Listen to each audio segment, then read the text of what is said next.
So, hello guys, what's up? It's me again, si Mima Alicia nyo at nagbabalik ulit para sa ating panibagong video. So, ito na nga po guys. Grabe! Alam nyo naman 'di ba kahapon na na-cancel. Hindi natuloy yung hakbang ng mga hakbang ng maisog doon sa Bustos, Bulacan.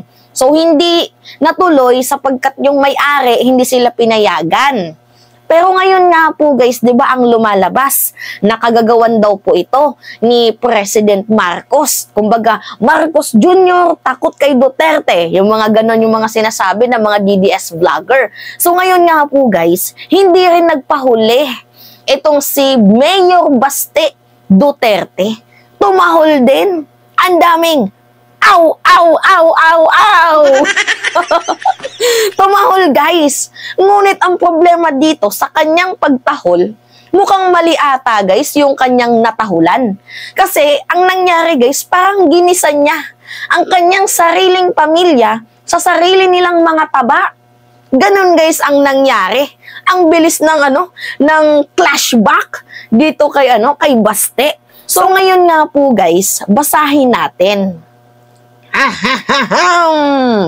Sabi dito, the action taken by the administration against the schedule hakbang ng maisog peace rally, talaga, peace ba yun?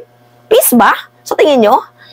In Bulacan, today is a clear violation of people's right to peacefully assembly. Yan yung sabi ni Mayor Baste Duterte. Guys, alam nyo, dyan pa lang sa statement na yan, merong mali. Kasi, yung lugar, hindi naman po yun pagmamay-ari ng gobyerno. Pagmamay-ari po yun ng isang tao, kaya nga, privado.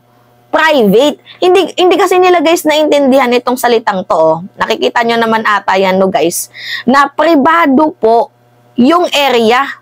Hindi nila nakita or ewan ko lang kung hindi nila pinansin, hindi nila binasa or something else like that. Pero klaradong-klarado naman guys na nakalagay yun, nakasulat. This is a private property. Walang sino mang pinahintulutang gumamit ng lupang ito. 'Di ba nakikita nyo naman, private property. So, hindi nga kayo kukuha ng permit sa mayor or governor dyan kung gagamitin nyo yung private property na yan, pero dapat kumuha kayo ng permit sa may-ari.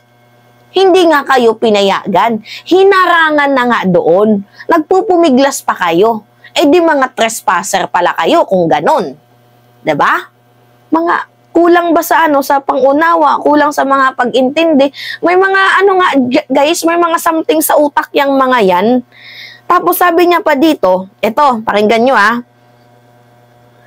what they did has only proven once again that they do not respect the Filipino people. Hindi daw guys nire-respeto ng administrasyong to ang mga Pilipino. Well, sino nga ba ang may totoong nilabag? 'Di ba? Sa respeto na yan. Unang-una, nung panahon ni Digong, humihingi kayo ng respeto ngayon, pero nung panahon ni Digong, nirespeto nyo ba ang mamamayang Pilipino? Di ba hindi? Yung AJK, sandamakmak guys, ang nalustay ang dugo dyan sa kalye. Pagrespeto ba yun sa mamamayang Pilipino? Ha? Pagrespeto ba yun sa mamamayang Pilipino? Hindi lang kayo pinatuloy sa prayer rally kung ano-ano na yung sinasabi ninyo. Isisisi nyo sa administrasyon.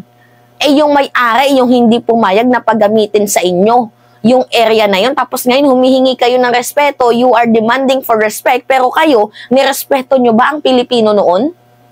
Ha? Hindi. Paano ko nasabi? Guys, nakita nyo naman yung bloody war on drugs, yung corruption. 'Di ba? Kitang-kita nyo naman.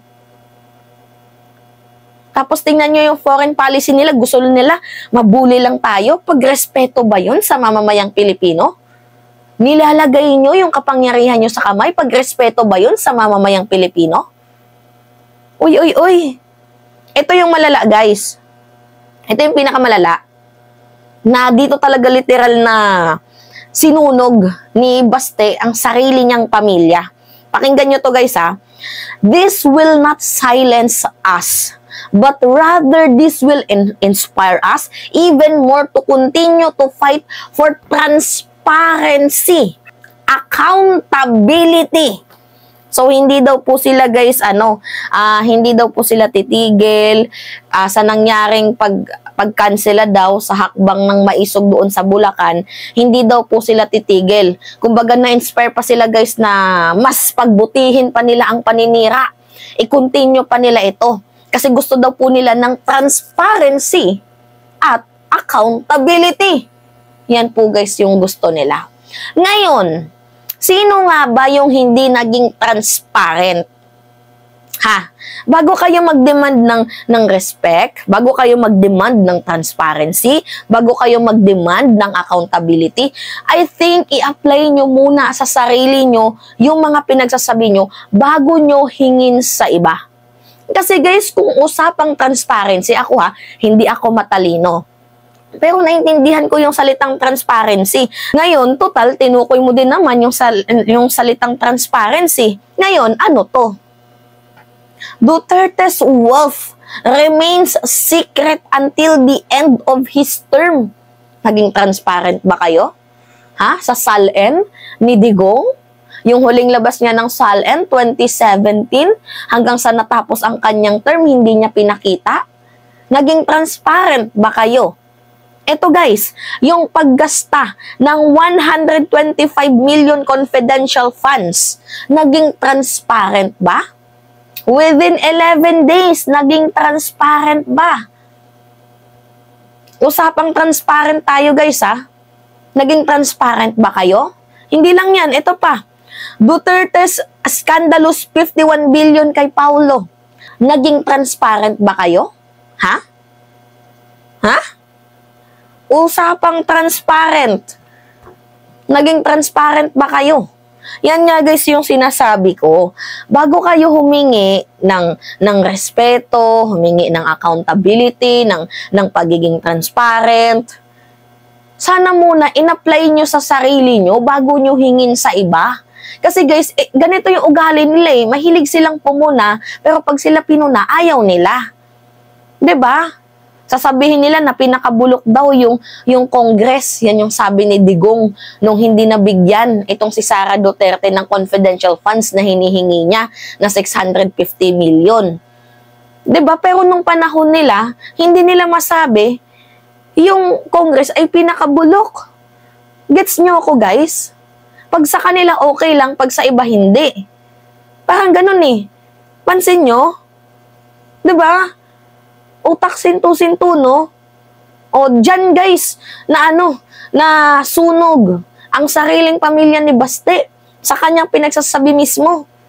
Pansin nyo guys, nagdidemand sila ng respect. Respeto, pero ang totoo, sila din naman yung mga walang respeto. Minumura ang sambayan ng Pilipino. Si Digong, minura ang obispo, minura ang pare. 'Di ba? Minura si Pope Francis. Tapos nagdedemand kayo ng respeto? Ha? Really? Yung extrajudicial killing, pagrespeto ba yun sa mamamayang Pilipino? Really? Hihingi kayo ng respeto pero hindi nyo ma-apply sa sarili nyo? Yung accountability, yung transparency, in-apply nyo ba sa sarili nyo bago hingin nyo sa iba? Ang galing nyo lang mag-demand. Pero kayo mismo hindi nyo din ginagawa. Pagpatuloy pa natin itong kanyang pinagsasabi. At ito pa yung pinakamalala dito guys. Sabi niya, we shall continue to protect the Constitution. Protektahan daw ang Constitution. Pero kayo mismo, pinoprotektahan nyo ba yung Constitution? Nire-respeto nyo ba yung Constitution? Labag sa Constitution yung ginagawa nyong allegedly kodita. Nililibot nyo para mapatalsik si PBBM. Labag yun sa ating konstitusyon. Sabi nyo, protektahan. Pero kayo mismo ang bumabasag. 'Di ba? Law breakers din pala kayo eh. Pangalawa dito guys, yung separation ng Mindanao sa Pilipinas. Yes, yung separation dito sa Mindanao. yung separation ng Pilipinas sa Mindanao. Pagpoprotekta ba yun sa konstitusyon? Ha? Yung ginagawa nyo, pagpoprotekta ba yun sa konstitusyon? 'Di ba? Labag sa konstitusyon yung mga ginagawa ninyo. Yung mambibintang kayo.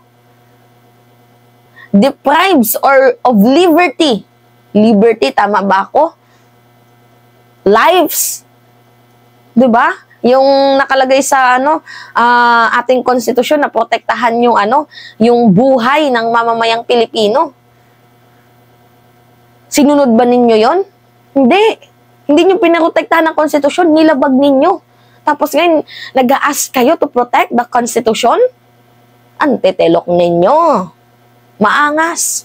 Maangas. Maangas sila gumawa ng paawa at pa-victim na effect. Diba? Anyway, yun lamang ho guys, at it's me again, si Mima Alicia nyo, tagbabalik ulit para sa ating panibagong video.